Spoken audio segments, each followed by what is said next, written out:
அஸ்ஸலாமு அலைக்கும் friends, welcome to my channel. இன்றைக்கி நம்ம பிரியாணி சேர்த்துருக்கோம். ஸோ பிரியாணி செய்கிறதுக்காக கூடவே அவங்க முட்டை கிரேவி, சிக்கன் கிரேவி, சிக்கன் 65ன்னு ஒரு 4-5 வெரைட்டி கேட்டுட்டாங்க. முட்டை கிரேவிக்காக நான் வெங்காயம் வதக்கிட்டு இருக்கேன். ஒரு 4-5 வெங்காயத்தை நல்லா வதக்கிட்டேன். இந்த பக்கம் ஒரு 5 வெங்காயம், 10 தக்காளி, ஒரு பச்சை மிளகா, ஒரு 4 பச்சை மிளகான்னு வதக்கி அதை ஆற வச்சு அரைக்கிறதுக்காக வச்சுருக்கேன். வெங்காயம் வதங்கினதும் வெங்காயத்தில் இந்த ஸ்டேஜில் நீங்கள் இஞ்சி பூண்டு ஒரு 3 ஸ்பூன் கொடுத்துக்கிட்டேன். இஞ்சி பூண்டு விழுது ஒரு 3 ஸ்பூன் சேர்த்துக்காங்க. அதை நல்லா வதக்கிக்காங்க.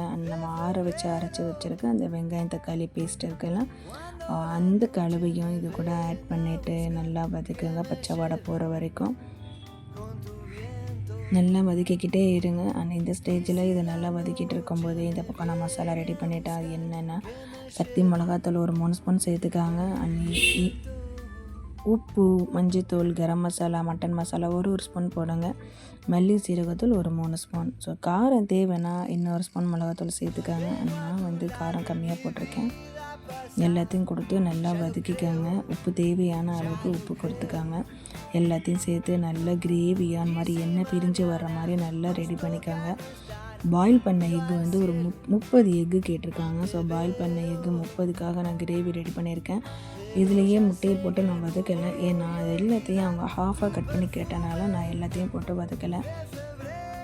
நான் எல்லாத்தையும் ஹாஃபாக கட் பண்ணி அது ஒரு பாக்ஸில் போட்டு அதுக்கு மேலே கிரேவி அப்ளை பண்ணி மேலே மல்லித்தலையெல்லாம் தூவி கொஞ்சம் டெக்கரேட் பண்ணி அவங்களுக்கு அப்படியே நான் சப்மிட் பண்ணிவிட்டேன். ஆனால் 65க்காக பிரியாணி, 65 கிரேவி இதுக்காக கோழியை கழுவலாம். வாங்க, முட்டை கிரேவி ரெடி ஆயிடுச்சு. அண்ட் கோழியை நல்லா கழுவியாச்சு.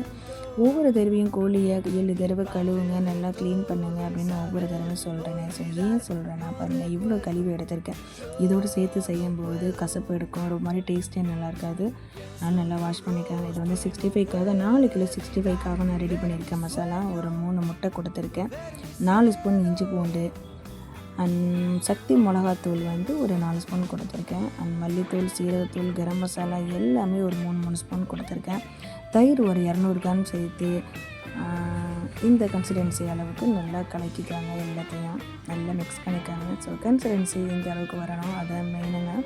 ஃபுட் கலர் ஆட் பண்ணியிருக்கேன். ஸோ ஃபுட் கலர் வேணுன்றவங்க நீங்கள் ஆட் பண்ண வேண்டாம். ஸோ என்னோடய கஸ்டமர்ஸ் ரிக்வஸ்ட் பண்ணியிருந்தேன், நான் அதை ஆட் பண்ணியிருக்கேன். எல்லா மசாலாவும் சேர்த்துட்டு அரிசி மாவு, கார்ன்ஃப்ளவர் மாவு ஒரு 100 கிராம் ஆட் பண்ணிக்காங்க. ஒரே ஒரு கரண்டி எண்ணெய் ஊற்றிக்காங்க. சூப்பராக இருக்கும். இப்படியே நீங்கள் பொரிச்சாலும் சூப்பராக இருக்கும். இல்லை நான் ஒரு ½ அன் ஹவர் மேக்னேட் பண்ணிவிட்டு நீங்கள் ஃப்ரை ஃப்ரை பண்ணுங்கள்.